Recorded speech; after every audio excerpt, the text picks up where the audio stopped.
नमस्कार दोस्तों, स्वागत है आप सभी का आपके अपने YouTube channel online study with DK में। दोस्तों आज हम आपके लिए लेकर आए हैं गणित पेडागोजी के अंदर गणित शिक्षण की विधियों से संबंधित एक महत्वपूर्ण वीडियो। तो चलिए और स्टार्ट करते हैं आज का हमारा गणित से संबंधित, गणित पेडागोजी से संबंधित एक महत्वपूर्ण वीडियो। देखिए, सबसे पहले यहाँ पर बात करते हैं कि गणित शिक्षण की जो विधियां हैं उनमें पहली यहाँ पर हमारी विधि आती है खेल मनोरंजन विधि। और ये जो विधि होती है ये छोटी कक्षाओं के लिए गणित की एक बहुत ही उपयुक्त विधि होती है। अब देखिए, आपसे प्रश्न तो इस प्रकार से पूछा जाएगा कि छोटी कक्षाओं के लिए गणित की सबसे उपयुक्त विधि कौन सी होती है। तो देखिए, छोटी कक्षा से ही आप समझ जाते हैं कि जो छोटे बच्चे होते हैं उनको खेल खेलना बहुत पसंद होता है, और हम उन्हें खेल के माध्यम से, मनोरंजन के माध्यम से यदि सिखाएंगे तो वो स्कूल में साथ साथ उनके शिक्षण में भी रुचि पैदा उनके अंदर होती है। तो यहाँ पर हमें इस प्रश्न से ही यहाँ पर उत्तर समझ में आ जाता है, खेल और मनोरंजन विधि।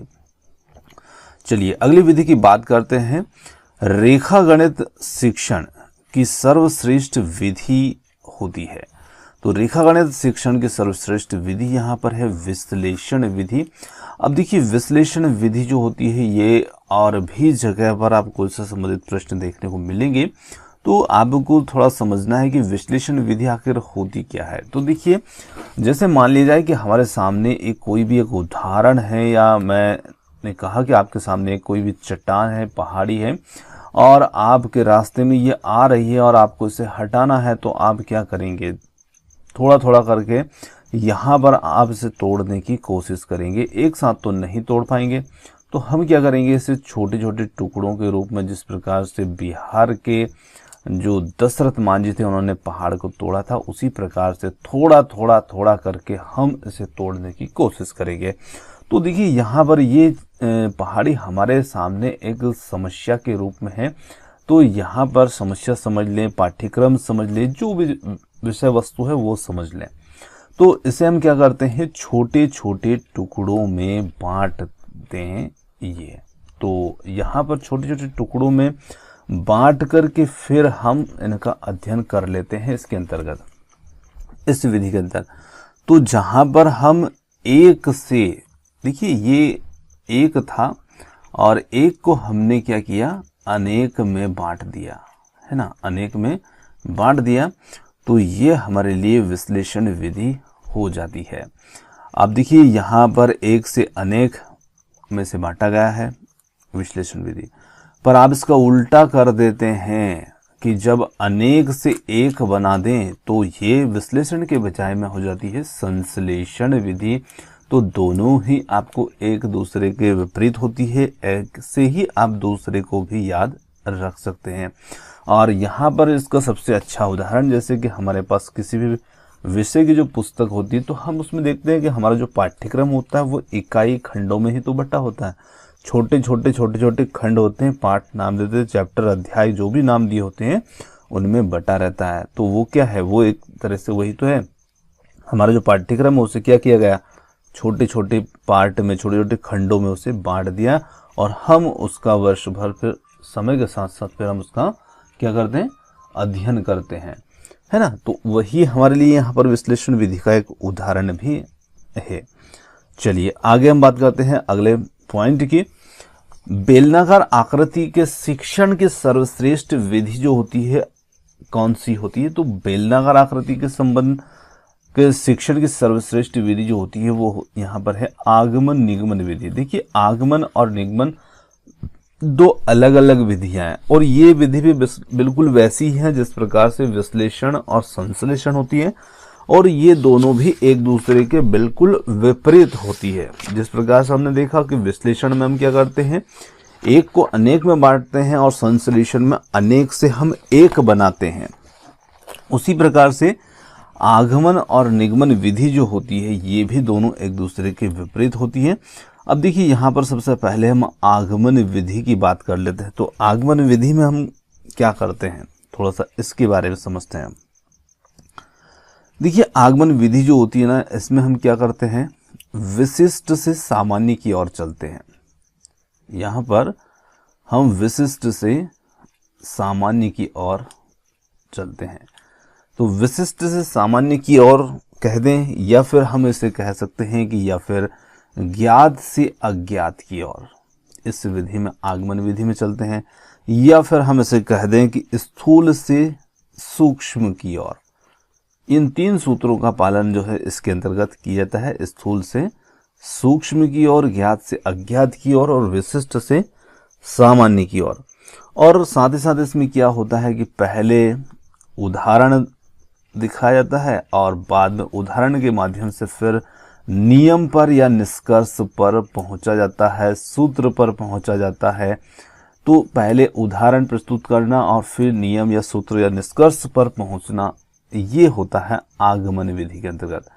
परंतु यदि हम निगमन की बात करें तो निगमन में ये सभी बातें जो हैं विपरीत हो जाती है। यहाँ पर अज्ञात से ज्ञात की ओर चला जाता है और सूक्ष्म से स्थूल की ओर चला जाता है।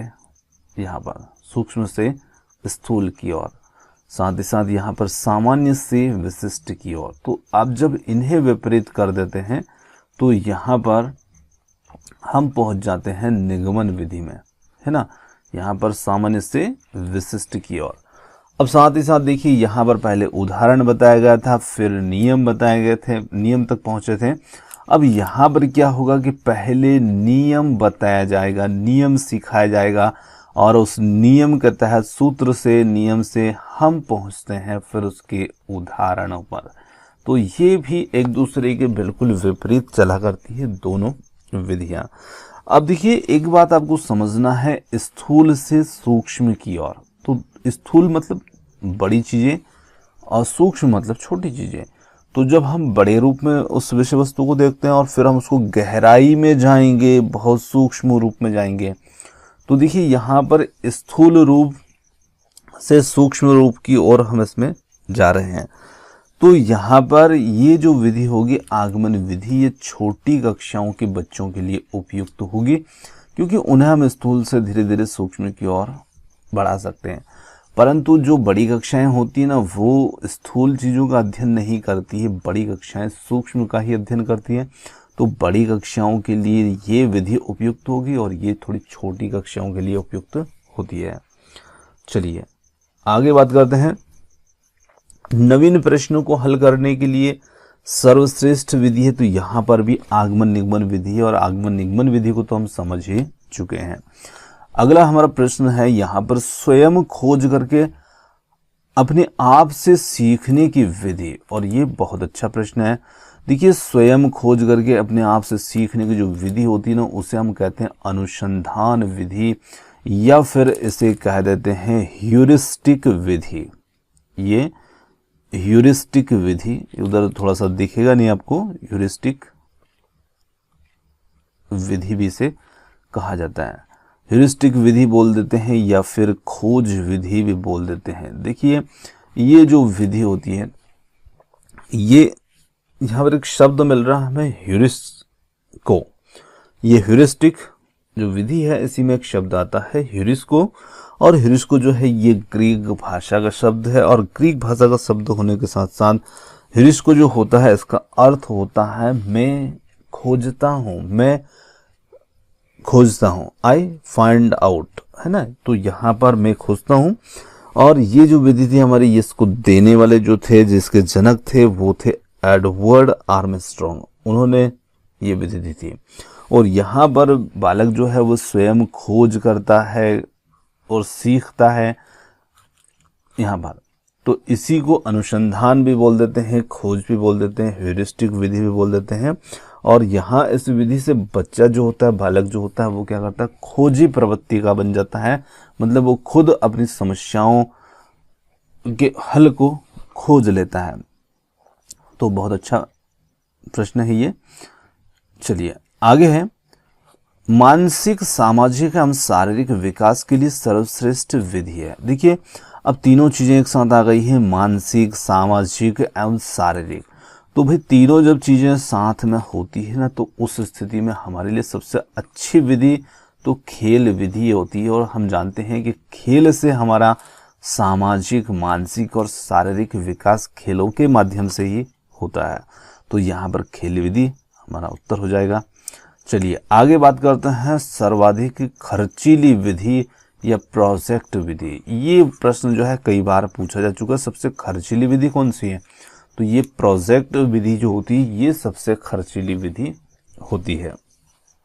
चलिए आगे बात कर ज्यामिति।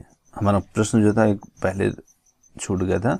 ज्यामितीय समस्याओं को हल करने के लिए सर्वश्रेष्ठ विधि है। तो देखिए ज्यामितीय समस्याओं के लिए यहाँ पर विश्लेषण विधि और संश्लेषण विधि दोनों को हम अभी देख चुके हैं। चलिए आगे बात करते हैं। बीजगणित शिक्षण की सर्वाधिक उपयुक्त विधि है और यहाँ पर जो विधि है ये बीजगणित शिक्षण के लिए है और यहाँ पर समीकरण विधि होगी, क्योंकि हमें यहाँ पर देखते हैं बीजगणित के अंदर हमें कई प्रकार के समीकरण ही देखने को मिलते हैं और उन्हीं को हम हल करते हैं, अंक से संबंधित होते हैं। तो यहाँ पर समीकरण विधि उपयुक्त होती है। सूत्र रचना के लिए यहाँ पर सर्वश्रेष्ठ विधि कौन सी होगी? सूत्र रचना के लिए भी यहाँ पर आगमन विधि जो है वो श्रेष्ठ है, क्योंकि हमने देखा था कि जो आगमन विधि है वहां पर पहले उदाहरण बताया जाता है और फिर सूत्र या नियम की ओर पहुंचा जाता है। तो सूत्र की रचना ही तो करनी है, सूत्र तक ही तो पहुंचना है हमें यहाँ पर। तो यहाँ पर आगमन विधि इसके लिए सही उपयुक्त होगी। अगला प्रश्न है यहाँ पर प्राथमिक स्तर पर अंक गणित शिक्षण की सर्वश्रेष्ठ विधि कौन सी होगी? तो देखिए प्राथमिक स्तर जब भी आता है तो वहाँ पर खेल विधि को ही महत्व दी जाएगा, क्योंकि बच्चे छोटे होते हैं प्राथमिक स्तर पर, तो खेल विधि। अगला है यहाँ पर वैज्ञानिक आविष्कार को सर्वाधिक बढ़ावा देने वाली विधि कौन सी होती है? तो वैज्ञानिक आविष्कार को बढ़ावा देने वाली विधि जो है विश्लेषण विधि, जहाँ पर आपके सामने एक जटिल से जटिल समस्या भी होती है तो उसे आप छोटे छोटे खंडों में बांट करके आसानी से उसकी समस्या का हल तक पहुँच सकते हैं, और ऐसे हमारे वैज्ञानिक भी करते हैं। तो यहाँ पर वैज्ञानिक आविष्कार को ये विधि बढ़ावा देती है। आगे हम बात करते हैं गणितीय सिद्धांतों की कृति लीलावती की रचना जो थी ये गणितज्ञ ने की थी, और उन गणितज्ञ का नाम क्या था? तो उनका नाम था यहाँ पर भास्कराचार्य। चलिए आगे बढ़ते हैं। गणित सार संग्रह के लेखक कौन है? ये पुस्तक है गणित पेडागोजी के अंदर ऐसे भी प्रश्न पूछे जा चुके हैं। तो गणित सार संग्रह जो पुस्तक है इसके लेखक कौन है? तो इसके लेखक है महावीराचार्य। इनकी ये पुस्तक है गणित सार संग्रह। इसी प्रकार से भारतीय अंक गणित का सबसे प्राचीन ग्रंथ कौन सा है? तो ये प्राचीन ग्रंथ है वाक्शाली हस्त ग्रंथ, जो कि भारतीय अंक गणित का सबसे प्राचीन ग्रंथ है। आगे एक साइलेंट रीडिंग रचना है और ये रचना किनकी है? तो ये रचना है ब्रायन की।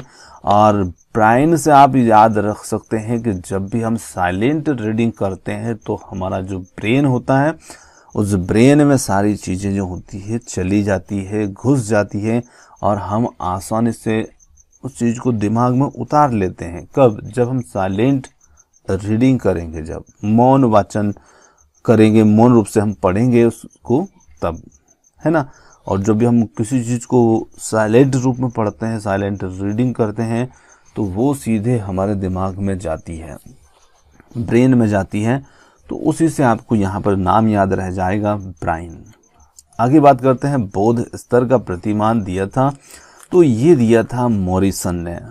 चलिए आगे बात करते हैं कंस्ट्रक्टिव शैक्षिक तकनीक को मृदु उपागम नाम दिया था, और ये नाम दिया था यहाँ पर सिल्वरमैन ने नाम दिया था। यहाँ पर मृदु का उपगम नाम दिया था सिल्वरमैन ने। कंप्यूटर सह अनुदेशन कार्यविधि का प्रवर्तक माना जाता है। तो कंप्यूटर सह अनुदेशक कार्यविधि का प्रवर्तक जो है ये किन्हें माना जाता है? तो ये लॉरेंस एम स्टालोरो को माना जाता है। अगला हमारा प्रश्न है शिक्षण का केंद्र बिंदु अध्यापक होता है, वह सक्रिय रहता है कौन सी विधि में? बहुत अच्छा प्रश्न है, व्याख्यान विधि में, है ना। शिक्षण का केंद्र बिंदु अध्यापक ही हो। अब देखिए आप सब स्कूल गए हैं और बड़ी कक्षाओं में जब हम पढ़ते हैं तो टीचर्स वहाँ पर व्याख्यान विधि का ही उपयोग करते हैं, या कॉलेज के अंदर हम देखते हैं तो कॉलेज में प्रोफेसर जो होते हैं वो क्या करते हैं? लेक्चर ही तो देते हैं। हम सिर्फ सुनते रहते हैं, कुछ समझ में आता है नहीं आता है, वो अपना लेक्चर सुनाकर ख़त्म करके चले जाते हैं। अब उनसे कोई फ़र्क नहीं पड़ता आप कितना सीखे कितना समझे, नहीं सीखे, क्योंकि वो उस शिक्षण के केंद्र बिंदु ही अध्यापक है और वही सक्रिय हैं। हम चाहे वहाँ पर निष्क्रिय रूप में बैठे रहेंगे तो कोई फर्क नहीं पड़ेगा। तो वहाँ पर विधि होती है व्याख्यान विधि, और वहाँ पर व्याख्या की जाती है, उस विषय वस्तु को व्याख्यान के रूप में ही प्रस्तुत किया जाता है शिक्षक के द्वारा। तो ये बड़ी कक्षाओं के लिए ही विधि उपयुक्त होती है, छोटी कक्षा में हम इसका प्रयोग नहीं करते हैं। चलिए आगे बात करते हैं।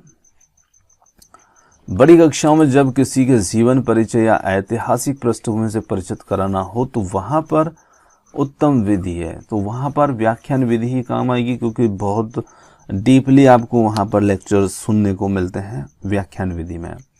आगे बात करते हैं सैद्धांतिक कार्य के साथ साथ अभ्यास कार्य के लिए सर्वोत्तम विधि है।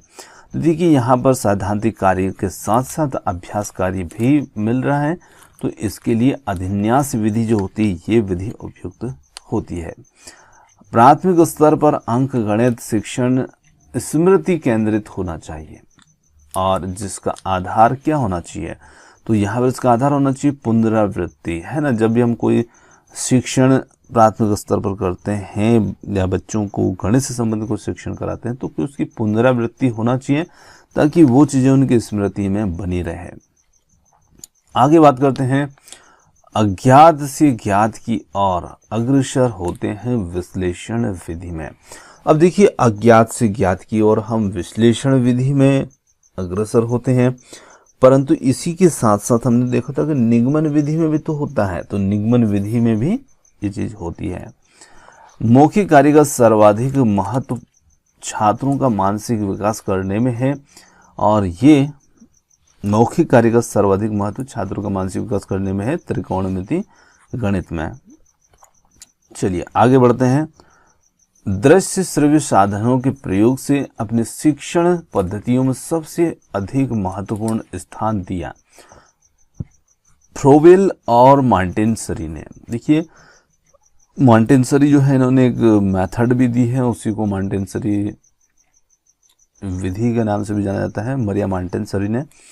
और यहाँ पर जो हमारा प्रश्न है वो है दृश्य श्रव्य साधनों के प्रयोग से अपने शिक्षण पद्धतियों में सबसे ज़्यादा महत्वपूर्ण स्थान दिया इन दोनों ने। देखिए इनका मानना था कि हम दृश्य और श्रव्य साधनों का प्रयोग करते हैं तो बच्चे जो हैं अधिक में बहुत रुचि लेते हैं और बहुत जल्दी सीखते हैं, तो इन्होंने सबसे ज़्यादा महत्वपूर्ण स्थान दिया है इन्हीं दृश्य श्रव्य साधनों को। आगे बात करते हैं कोरे शब्द ज्ञान को महत्वहीन घोषित किया था रूसो और कॉमेनियस ने। अगला पॉइंट है प्रत्यक्ष अनुभव पर जोर दिया, किसने दिया, तो शिक्षा शास्त्री पेस्टोलॉजी ने यहाँ पर इस पर जोर दिया। अब देखिए प्रत्यक्ष अनुभव जिसे हम डायरेक्ट एक्सपीरियंस भी कहते हैं, और यहाँ पर जब भी आप खुद उस चीज़ का अनुभव करते हैं तो आप बहुत अच्छे से उसे सीखते हैं, ये भी बिल्कुल सही बात है, क्योंकि हम किसी समस्या से जब स्वयं प्रत्यक्ष जब तक उस तक नहीं गुजरते हैं तो हमें ना तो उस समस्या के बारे में पता होता है ना उसके हल के बारे में पता होता है, तो प्रत्यक्ष अनुभव होना चाहिए। अगला है अवरोही अभिक्रम। मैथमेटिक्स का विकास 1962 में ईस्वी में किया गया था, और ये किया गया था थॉमस एफ गिलबर्ट ने। अगले पॉइंट की बात करते हैं व्यक्तिसा अनुदेशन की एक ऐसी विधि जिसमें शिक्षार्थी अपनी गति के अनुसार सीखते हुए आगे बढ़ता है, और वह अभिक्रमित अनुदेशन कहलाता है, जहां पर विद्यार्थी अपनी गति के अनुसार सीखते हुए आगे बढ़ता है। आगे है यहाँ पर गणित शिक्षण में दृश्य सामग्री है। तो देखिए यहाँ पर बहुत सारी सामग्री हो सकती है, जरूरी नहीं है, पर यहाँ पर एक नाम दिया गया है सेक्सटेंट दृश्य। और सेक्सटेंट दृश्य, देखिए सेक्सटेंट क्या होता है, तो सेक्सटेंट जो होता है एक ऐसा वो यंत्र होता है जिसकी सहायता से हम कहीं पर किसी बिंदु पर कोई भी जो एंगल होता ना उसे हम यथार्थपूर्वक माप सकते हैं, उस यंत्र को सेक्सटेंट कहा जाता है। तो यहाँ पर गणित शिक्षण में दृश्य सामग्री के रूप में और भी चीजें हो सकती है, परंतु यहाँ पर एक विकल्प के रूप में से दे दिया है। चलिए आगे बढ़ते हैं। एडवांस ऑर्गेनाइजर मॉडल का प्रवर्तक माना जाता है, तो एडवांस ऑर्गेनाइजर मॉडल का प्रवर्तक जो है ये माना जाता है डेविड आसवेल को। आगे बात करते हैं। शैक्षिक तकनीक का प्रयोग हुआ था और शैक्षिक तकनीकी का प्रयोग किया गया था ब्रायन मोर के द्वारा इंग्लैंड में। इसी के साथ में आगे है संख्यात्मक आंकड़ों को प्रस्तुत करने का सर्वश्रेष्ठ तरीका। तो देखिए, संख्यात्मक आंकड़ों को प्रस्तुत करने के लिए हमने गणित के अंदर बहुत सारे ग्राफ, दंड आलेख आदि देखी हैं, तो ग्राफ के माध्यम से उसे प्रस्तुत किया जा सकता है। आगे सर्वाधिक प्रभावशाली शिक्षण सामग्री है। तो सर्वाधिक प्रभावशाली शिक्षण सामग्री क्या होगी? प्रत्यक्ष अनुभव, डायरेक्ट एक्सपीरियंस। इसके बारे में हम पहले भी देख चुके हैं कि जब हम डायरेक्ट एक्सपीरियंस करते हैं समस्या को, उसके हल को या किसी भी शिक्षण को, बहुत जल्दी सीखते हैं, है ना, बहुत आसानी से सीखते हैं। तो ये सबसे ज़्यादा प्रभावशाली शिक्षण सामग्री है, प्रत्यक्ष अनुभव। तो यहाँ पर आज के हमारे गणित पेडागोजी और उसकी विधियों से संबंधित जो हमने पॉइंट लिए थे वो समाप्त होते हैं। और वीडियो आपको कैसा लगा कमेंट्स करके ज़रूर बताइएगा। और वीडियो पसंद आया हो तो वीडियो को लाइक, शेयर और चैनल को सब्सक्राइब करना मत भूलिएगा। और आपने हमें इतनी देर सुना उसके लिए आपका बहुत बहुत धन्यवाद।